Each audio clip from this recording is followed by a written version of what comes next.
Nos últimos 2 anos eu evolui muito na corrida, adotando alguns hábitos simples no meu dia a dia, e eu vou contar tudo para vocês aqui hoje. Então, se você está começando a se aventurar agora na corrida, ou mesmo que você já corra há alguns anos e está buscando melhorar seus resultados, fica comigo nesse vídeo que vai que alguma dessas dicas muda o jogo para você também. Fala, corredores e corredoras, bem-vindos a mais um vídeo no nosso canal Mais Uma Corrida. Se você está caindo aqui pela primeira vez, nesse canal a gente sempre traz conteúdos relacionados à corrida, esporte, em geral, e seja bem-vindo. Não se esqueça de se inscrever no canal se você ainda não está inscrito e já deixa seu like, porque eu sei que você vai esquecer. Já vou pedindo desde já aqui no início do vídeo. Bom, e como eu falei no início do vídeo, nos últimos 2 anos eu tive uma evolução considerável dos meus resultados na corrida. E eu quero compartilhar com vocês alguns insights, algumas dicas relacionadas a hábitos que eu adotei nesses últimos 2 anos que me ajudaram e contribuíram bastante para esses resultados. Recentemente eu li esse livro chamado Mente de Campeão. É escrito por 2 autores, que eles são treinadores e psicólogos, então eles estudaram mesmo a psicologia do esporte na vida de atletas, atletas de elite, atletas de ponta. E isso é um livro muito interessante para quem é treinador, para quem é atleta profissional, mas também para nós que somos meros mortais, atletas amadores, a gente tira muito ensinamento interessante desse livro. E eu estou comentando do livro porque ele traz ali as regiões do mapa da mente. E ele traz 36 itens, uma lista que são as chamadas qualidades mentais, de um atleta. E com base nessa lista eu comecei a refletir de coisas que eu fazia, que estavam na lista, ou outras coisas também que eu adotava na minha rotina que me ajudaram nesses 2 anos, principalmente no ano de 2023. E aí me motivou a fazer esse vídeo para compartilhar com vocês alguns insights que eu tive durante essa minha preparação. Só para contextualizar um pouco, vou trazer um retrospecto de como foram esses últimos anos, e como que foi essa melhora em relação à performance ou ao meu resultado na corrida, Em 2023, eu tive o meu melhor tempo na maratona de Lisboa, que foi 2 horas e 53. Até então, o meu RP era 2 horas e 55 de 2019, lá em Porto Alegre. Então eu fiz esse tempo de 2h53 na Maratona de Lisboa, 2022. No ano seguinte, que foi o ano que eu adotei essas medidas que eu vou compartilhar com vocês daqui a pouco, eu consegui na Maratona de Chicago o tempo de 2 horas e 40, ou seja, eu baixei 13 minutos do meu tempo, e no ano seguinte em Berlim consegui 2 horas e 38. Então estamos falando que num período de 2 anos foram 15 minutos de redução no tempo da maratona, e num tempo que já era muito bom, de 2h53, já não é um tempo fácil de você lapidar, de você reduzir ainda mais. E assim, para mim o tempo de 2023 é ainda mais impressionante, porque foi uma queda de um ano para o outro de 13 minutos. Agora eu vou compartilhar com vocês o que eu fiz para chegar nessa marca. Essa lista contém alguns itens que eu peguei do livro, que à medida que eu fui lendo o livro, percebi coisas que eu fazia nesse meu período de preparação, e outros eu complementei com coisas que eu fazia, mas que não estavam muito claras aqui no livro, mas que eu adotei também. Então tem um mix ali do livro e coisas mais pessoais minha. Bom, iniciando a nossa lista, o primeiro item, acho que um dos mais importantes de toda essa lista, é estabelecer objetivos pessoais. Em 2023, quando eu comecei a minha preparação para a Maratona de Chicago, já estava inscrito para a Maratona de Chicago, eu coloquei um objetivo que era bastante ousado. Eu queria usar a Maratona de Chicago para conseguir o índice para correr a Maratona de Berlim. Para isso, eu precisava fazer uma maratona abaixo de 2 horas e 45, e como eu falei, meu tempo até então era 2h53, eu tinha que abaixar em 8 minutos esse tempo, e para mim já era um desafio bastante grande, Mas ter esse objetivo ousado, esse desafio na minha preparação foi a base para que eu conseguisse ter todos os outros itens da lista que eu vou falar mais à frente. Então assim, ter esse objetivo pessoal é o que me motivou o tempo inteiro a buscar e a fazer essas medidas que vêm a seguir. Por isso que eu cito que ela é a mais importante, porque para mim ela é a base. O segundo item da lista também vem do livro e ele diz a respeito de você levar o sonho a sério. Para mim ela complementa a primeira dica, porque não adianta você colocar o seu objetivo que vai te desafiar, algum objetivo que você queira muito, mas nem você acredita muito naquele objetivo ou naquele sonho. A definição do seu objetivo tem que ser algo que você realmente acredite, que você queira aquilo e acreditar que seja possível. Então, levar o sonho a sério, né? Aquele meu sonho de conseguir fazer 2h45, ainda estava muito distante, mas eu acreditava que eu podia chegar lá, mesmo quando no início parecia tão distante de se alcançar. O terceiro item da lista também vem do livro, ele fala muito na questão de disciplina, ser disciplinado. Não só no esporte, em qualquer outra área da sua vida, se você quer aprender um novo idioma, qualquer outra coisa, você precisa ter disciplina, treinar todos os dias, estudar, enfim, é ter uma constância. E para mim, a disciplina naquela época, né, eu não pensava muito assim, eu tenho que ter disciplina, como que eu vou ser disciplinado? Eu simplesmente pensava, eu não posso perder treinos. Eu preciso fazer todos os meus treinos. Eu não gostava de perder treino por qualquer motivo. Então eu já treinava de manhã logo cedo, tinha que acordar de madrugada para treinar. Era não perder o treino, porque essa constância vai te fazer progredir e não regredir, né? Porque você ficar dias sem treinar, ter períodos que você não está tão disciplinado, você vai regredir e depois vai ficar muito difícil voltar, você vai ficar remando contra a maré. Então, à medida que você mantém uma constância, uma rotina e uma disciplina, isso vai te ajudar nessa evolução muito. Vamos para o quarto item da lista. Esse foi um que eu adicionei, que não está claramente aqui no livro, mas foi fundamental nessa preparação, que é um treino de fortalecimento específico para o meu objetivo. O treino de força, a academia, ela é muito importante para qualquer atleta, né, de qualquer modalidade, porque vai, primeiro, ajudar a prevenir lesões. E o que eu falei no item anterior, na questão da constância, você não vai conseguir ter uma constância se você vive lesionado, se de tempo em tempo você está machucado, aí dói aqui, dói ali, e não consegue manter uma rotina, uma sequência de treinamento, então isso é ruim até para a sua evolução. Então primeiro você tem que estar bem, de saúde física, e o exercício de fortalecimento vai te ajudar nesse sentido. É lógico que nunca dá para prevenir 100%, mas ele vai te ajudar aquelas lesões mais simples, né? Pelo menos essas você consegue se proteger. E um outro ponto do trabalho de força específico, eu comecei a trabalhar muito com exercícios de pliometria, que são exercícios de transferência de potência que aumenta a explosão muscular. Então isso me ajudou muito no ganho de velocidade, que é o que eu precisava. Então esse treinamento específico me ajudou muito nessa evolução também por esses dois motivos, a prevenção de lesão e a parte de ganho de força e explosão muscular. O nosso quinto item da lista, e também não está no livro, mas foi uma percepção minha, depois eu percebi o quanto que isso me ajudou, foi inserir no meu treinamento rodagens de bike. Desde que eu vim para Portugal, eu comprei uma bicicleta aqui e comecei a fazer alguns treinos de ciclismo durante a semana. Porque eu gostava de pedalar, mas eu não tinha isso antes, né? Antes de vir para cá.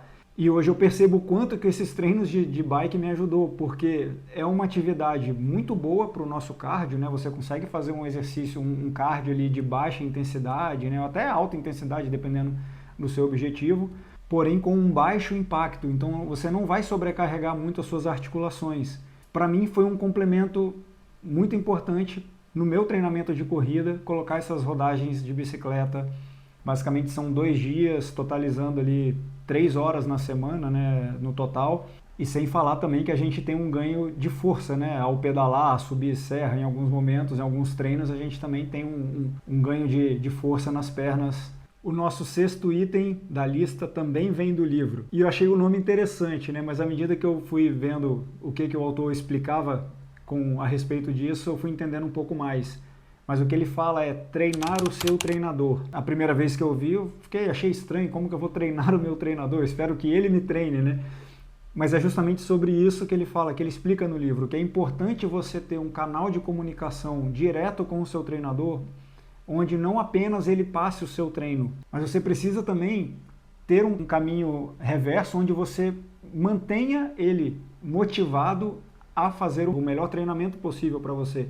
Então eu comecei a pensar, imagina aquele treinador que ele está lá passando o treino toda semana, e eu estou aqui simplesmente vou lá e faço de qualquer jeito, não passo muito feedback, não dou muito retorno. Qual é a motivação que esse treinador vai ter em passar o melhor treinamento para esse aluno? Então é importante ter esse canal, esse retorno, esse feedback, esses comentários após um treino, contar como você se sentiu, se está melhorando e, enfim, toda essa sensação que você tem após um treino ou após um período, é importante você ter essa comunicação com o seu treinador para que ele continue evoluindo e te passando mais desafios e melhorando nesse ajuste do treino para o seu objetivo. Então eu achei bem legal essa visão e é uma coisa que eu tinha já com o meu treinador, eu sempre converso com ele, troco ideia, questiono e a gente está sempre conversando. E quando eu vi isso no livro, foi quando caiu a ficha assim de que, olha, isso realmente faz uma diferença, né? Então fica aí uma dica bem interessante para quem treina, né, com o treinador, de manter esse contato próximo com ele, e canal de feedback, porque ele precisa disso também. O nosso 7º item também vem do livro e ele fala de transformar dificuldades em vantagens. Também é algo que quando eu li, eu percebi que eu comecei a valorizar esse tipo de situação também, principalmente treinando aqui na Figueira. Aqui na Figueira a gente convive com um vento muito forte, né? Bem normal, aqui tá ventando sempre.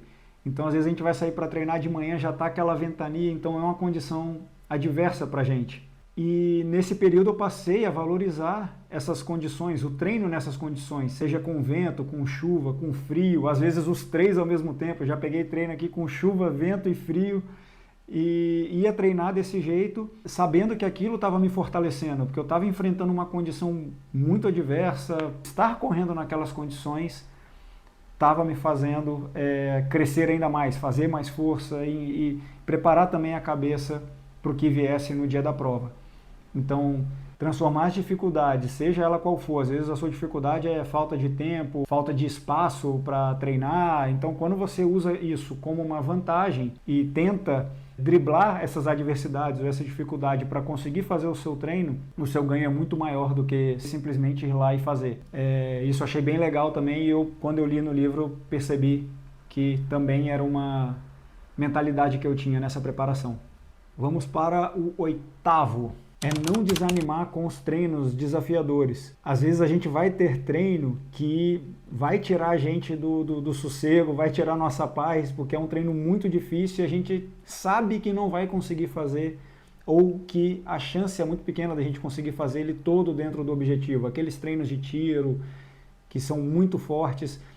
E pensa bem, eu lembro até hoje, em 2023, começando a preparação para Chicago, e eu tinha que fazer tiros de 1.500 metros na casa das 3h40. Isso para mim era impensável na época, porque eu estava vindo de uma bagagem que eu corria mais lento do que isso. Então o primeiro treino foi frustrante, o segundo decepcionante e assim vai. Eu não conseguia fazer os treinos, mas ao invés de me desmotivar com isso, eu buscava entender que isso era parte do processo. Ou seja, mesmo que eu não conseguisse fazer aquele treino dentro do objetivo, eu ia tentar melhorar naquela semana para que na outra eu chegasse mais perto. E assim eu fui me aproximando cada vez mais, de semana a semana, me aproximando daquele objetivo, até que um dia eu consegui fazer esse bendito treino de 1.500 metros abaixo de 3h40.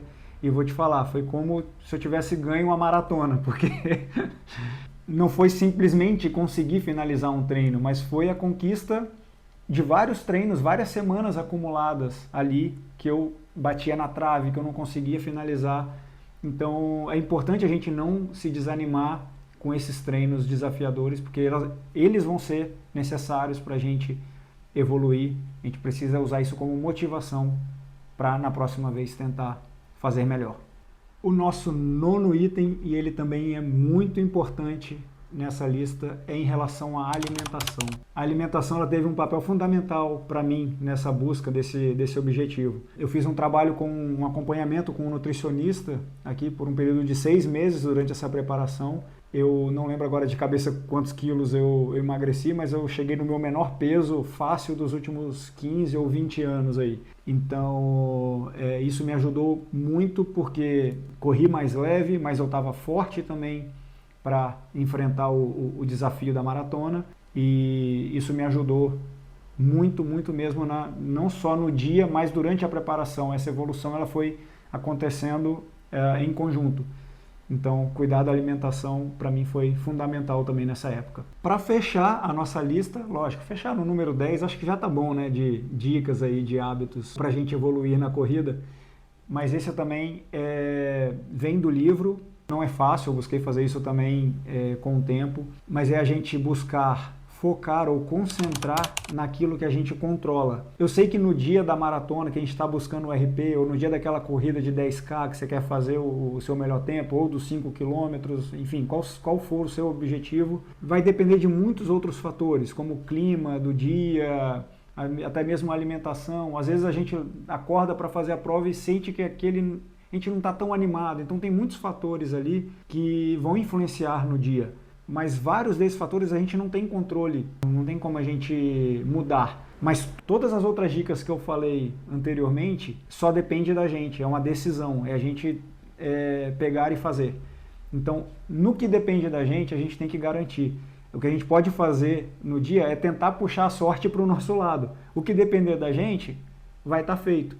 Agora, se acontecer alguma outra coisa, tal, mesmo que as condições não estejam favoráveis no dia, a gente sabe que está chegando lá na melhor das condições possível para poder alcançar o nosso objetivo.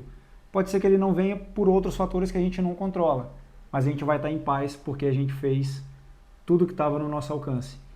Então, essa 10ª dica da gente focar e se concentrar naquilo que a gente controla, isso vale para todos os dias. Fazer o que tem que ser feito e não se preocupar com aquilo que a gente não controla. A gente já tem muitas possibilidades em controlar aquilo que está ao nosso alcance e isso já vai fazer com que a gente evolua bastante. Então o resto a gente esquece e não se preocupa com isso. Bom, então era isso que eu tinha para compartilhar no vídeo de hoje. São 10 dicas, algumas delas eu peguei desse livro, que aliás, se você ficou interessado em ler, vai ter link aqui na descrição onde você consegue comprar esse livro para você também tirar o melhor proveito. Eu espero que alguma dessas dicas também te ajude a buscar o seu objetivo, né, de melhorar na corrida, se esse for. Agora, aquele convite para você deixar o seu like, se você ainda não deixou, compartilhar esse vídeo com quem está começando ou quem quer melhorar na corrida, né? E se inscreva no canal se você não está inscrito, que toda semana a gente traz conteúdos novos sobre corrida, atividade física. Segue com a gente aí, vamos nessa, até a próxima. Fui!